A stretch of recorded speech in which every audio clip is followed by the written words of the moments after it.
All right, yeah, it's time to go back to the phones. We got Law Nation on the line. There it is. Oh man, it's your world, man. We just trying to live in it, man. Hey, We're trying to pay rent out here. Hey man, hey, I'm trying to pay that rent out here, boy. It's grind time. You feel me? Oh yeah. So what the discussion is on now? What are you guys talking about? So right now, we talking about with Stephen Jones. I was basically saying, you know, with the Jerry Jones thing, I felt like Stephen Jones to me is like the polar opposite of what Jerry Jones is. Jerry Jones is to me the flash, the dash, the big guy. He always likes that flash player. Whereas Stephen Jones is more the guy. Look, we need to build for the future. We need to have guys that are worth this money that we're going to spend because we don't want to be in salary cap hell any longer. We want to have for the future. We want to have money to spend. I don't think we're going to go after those big free agents as much anymore. No. We're going to be born and bred Cowboys. We can always go after one. But if you look how the Cowboys are being drafted now, it's all through the draft. We spend maybe a little bit on these little free agents, but we're not getting the big name and putting us in salary cap hell and build with our team. These are all Cowboy. You want to know what I want to know? What's Law Nation working on? What you want to know, fam? What's Law Nation working on? What videos you got coming up for us? What should we be getting hyped for? He can't be telling us. He can't get no secrets out. Little teasers. Are you allowed to give secrets out? You got some fire coming. I know that, right? Yeah, I can give out a little something. I was working on before NFL Game Pass and broke down. They trying to rebuild everything. They're coming out with a brand new website on the NFL.com. But I was working on James Bryant versus the Jenkins kid, the Jackrabbit. Ooh, I was going to try to steal that off, you know. Ooh. It's going to be a little controversy, but it's something that we all need to just digest together, you know. I'm really glad I asked that question. Bryant is going to get the better of him. Okay, now James Bryant is going to get the better of him. I'm telling you right now, the kid don't want to see Dez Bryant one-on-one. I mean, Giants Nation, Blue Nation. The Blue Nation, the other Blue Nation, not the Silver and Blue Nation. Yeah, right? that's not. Blue. They try to say that Jackrabbit or the Jenkins kid is going to be able to shut down Dez Bryant. You know, and I know that's impossible. That's not true. You know what I'm saying? He's too big. True. He's too big. It's not true. And the only problem was that you remember the first game, Dak Prescott, he was a rookie for crying out loud. He had a continuity. The second game, yes, it was out in cold. It was like almost 20 degrees outside. Right. And Dez Bryant, I believe, he was just falling off the cusp when he was trying to get back things back together in the fourth quarter. Right. And outside of that St. Louis game, if you guys go back and watch the St. Louis game, Dez owned that kid, you know. Exactly. And now we'll see some good check this out, video that'll expose it. Check this Law. I like seeing the good and the bad because Jenkins does play good, but he is not ready for Dez Bryant, and people need to understand that this was the thing I saw. Dak said it himself. Like you said, that first game, he was his first freaking game, and then you look at the second game. Dak said it himself. I was pressing. I was trying to do a lot that game. We locked them down defensively. To me, that was our best defensive game. That way we shut down everything that they did. It just seemed like Dak was trying to go for the deep ball. He was trying to go for the killer. He was trying to get Dez with that one-on-one for the killer. It looked like he was going for the kill in that game, and it just didn't happen. Now you got a whole freaking summer of working together with Dak and Dez. You're not going to think that's not going to get better? Are you crazy? I'm excited for that video. It's gonna be medieval out there. And the thing is, when you look at what's the Jenkins kid? Yes. Yep. And you look at it, when the Cowboys get to the 40, he don't even check Dez no more. Right. Into the restaurant, they flex the Cromartie kid. They put Cromartie because Cromartie is 6'2". Yeah, Cromartie is 6'2". He has that size, and they know what they're gonna do. They know we're gonna go for that fade route, or he's gonna just turn around and body him because Jenkins can't hold him. And you know, okay, Jenkins, you claimed a few of his routes. Okay, I hear what you're saying, but at the end of the day, when our quarterback is locked in and loaded, and Dez gets those quick slants on you, he's gonna muscle you. I don't care what kind of technique you have on him. I don't care what kind of speed you have over top him. He's gonna muscle you out the way. If you didn't see the pictures of Dez looking 2 months ago, he looks freaking fierce and monstrous. He's going to bully you, Jenkins. You are little. He's too small. You're too small, man. I can't wait to see this video.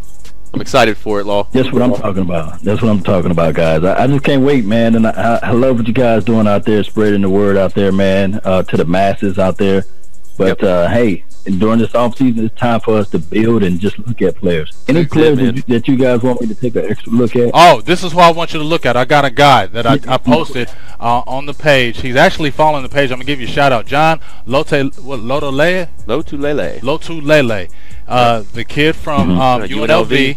I shared a film on him, and he looks just monstrous. Brian Broaddus, I tweeted him. He tweeted me back. He said this guy has a chance to make the team. He's all over the place. If you can get some video of him, because he, like I said, he just liked the page and he's following us. I think, man, just watching him, he's everywhere, Law. If you can get some of him and get some more detailed Xavier Woods, I need some more Xavier Woods. Yep.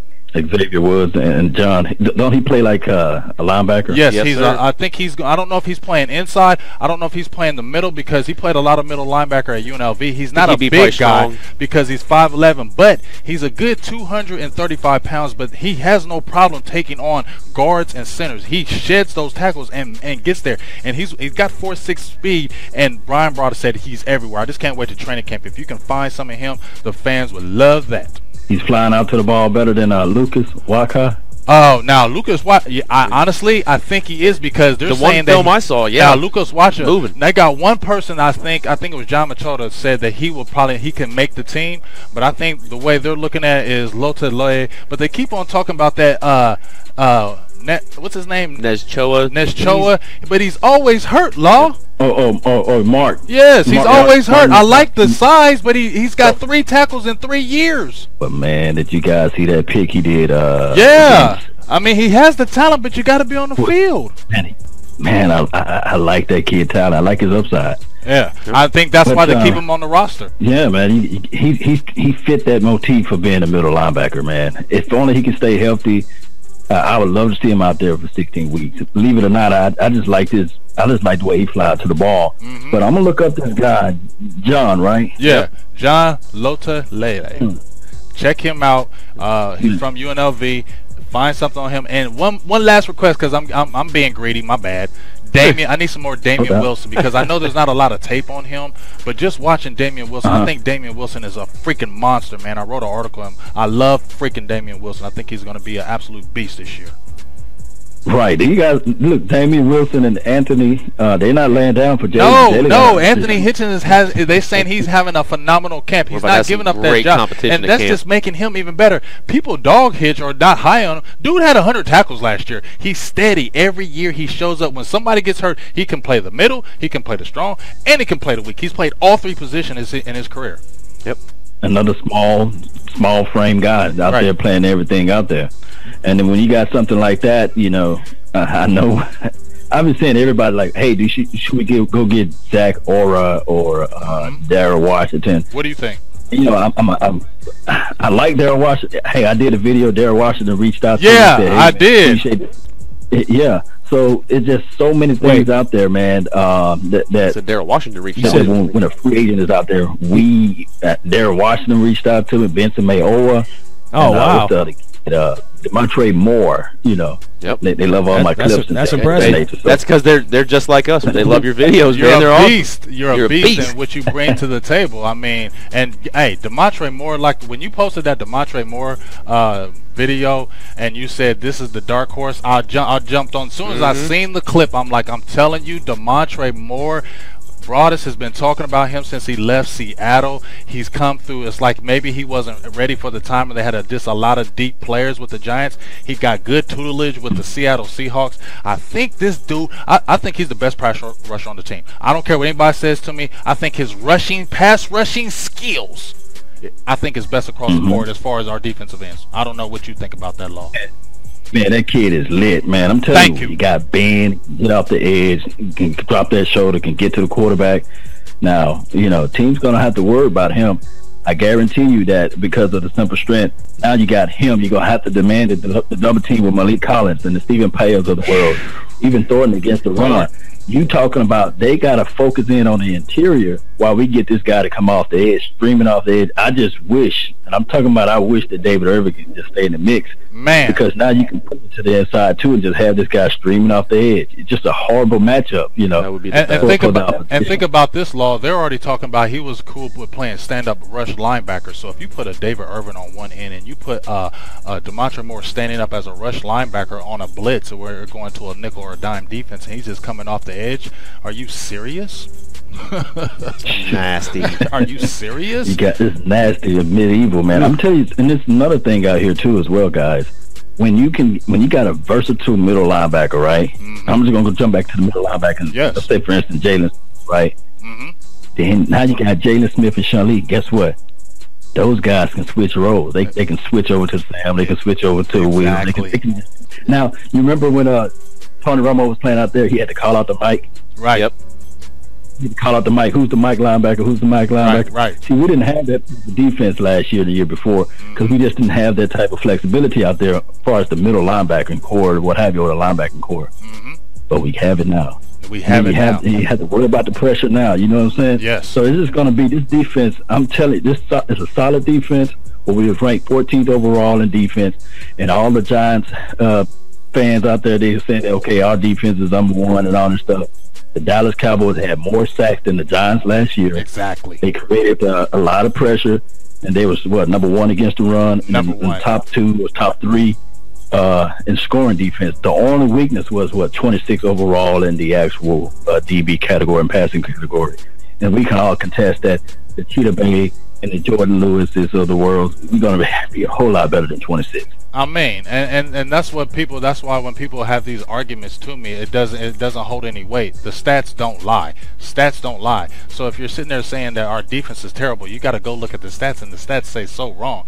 You're talking about nobody rushed over. We averaged under 90 yards a rush defense. We were like around 85 yards a game, and no 100-yard rusher against us. We played against the top receivers, and there were not big 100-yard games. No 100-yard receivers. Serious? No. So and that's with Brandon Carr and Morris Claiborne and a rookie of Anthony Brown. Now you slide in these guys who have more talent to me than those other guys. All they need is some seasoning. Let's throw them in the fire. Let's get them this work. I'm telling you, by the time at the end of the season, Law, we are going to be a force to be reckoned with. I don't know about you, but when I watched them Cowboys in the 70s when I was a kid, I knew our offense was always good when we had Roger Staubach and we had Tony Dorsett and we had Drew Pearson. But when we had that defense, when we had that Randy White, that Ed Too-Tall Jones and Harvey Martin, that's when we won them Super Bowls. When we got that Charles Haley in that 90s team, we were right there at the cusp. When we got Charles Haley, now we're smashing because our defense is matching the offense. That's all we need, and it's right here in our face. My boy Adam came in right to the snake pit. You see that down there?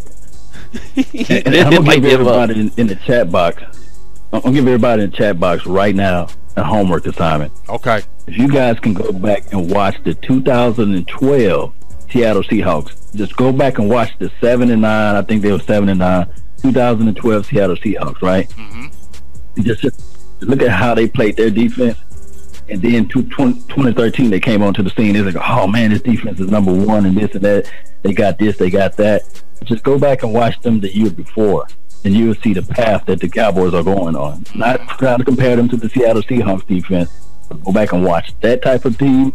Then you go back and watch the 92-93 Dallas Cowboys too as well, just for a little homework assignment. Yep. I mean, check it out. I mean, I know somebody might have some good videos on that stuff. Hey, but hey, we appreciate you, Law. Hey, real quick, does he want to throw his training camp MVP at us again? Oh yeah, this is a different page. So yeah, throw us your training camp MVP, Law. Oh, no doubt, man. My training camp MVP is going to be, well, right now is Ryan Switzer. Yep. And here's what I'm saying right here. This is what I said earlier. The explosive aspect of what Zeke brought to the team, right? Just hear me out.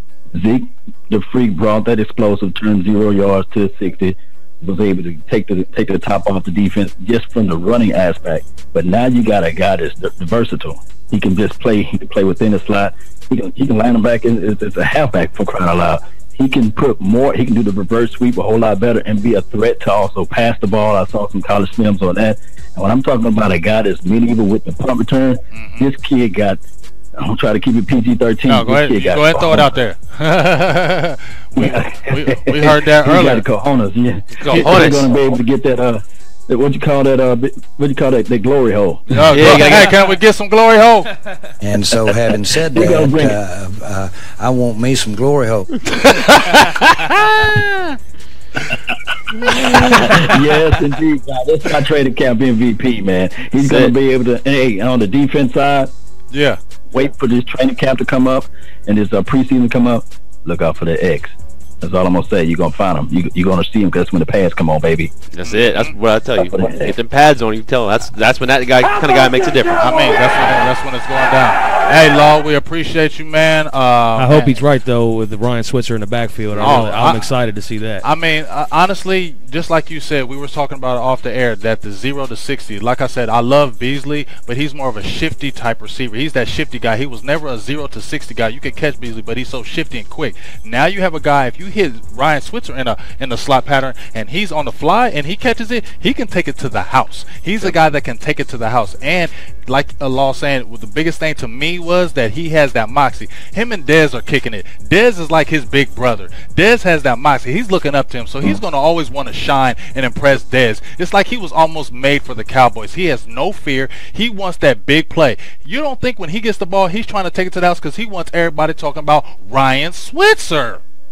That's it. That boy gonna be bad for us, man. Wait till we playing a big game. Like when we're playing like the Broncos, if we're playing the Cardinals, we up at them, and then Switzer is 14-14. He breaks out a big punt return. That's what we have been missing, because that's gonna take your whole heart out of your body when we kill you with that punt return. Snatch the soul from the body. I love that. I like that. Hey, Law, we appreciate you, big dog. You got anything, G? Okay, hey, we just appreciate you, man. Don't this one time talk to us and never talk to us again. I'll be so hurt in my heart. I'll be hurt in my heart if you do that. No, man, we gotta have. Hey, I want to know if you guys after the game, like let's say after the game, do you guys do a recap? That's what we're thinking about putting in works. Talk to us. We need to get our minds together with that, because we're thinking about doing. We're definitely doing like some recap. We're going to be going on Mondays instead of Sundays when the season starts, so we can have the fresh recap. The very next day.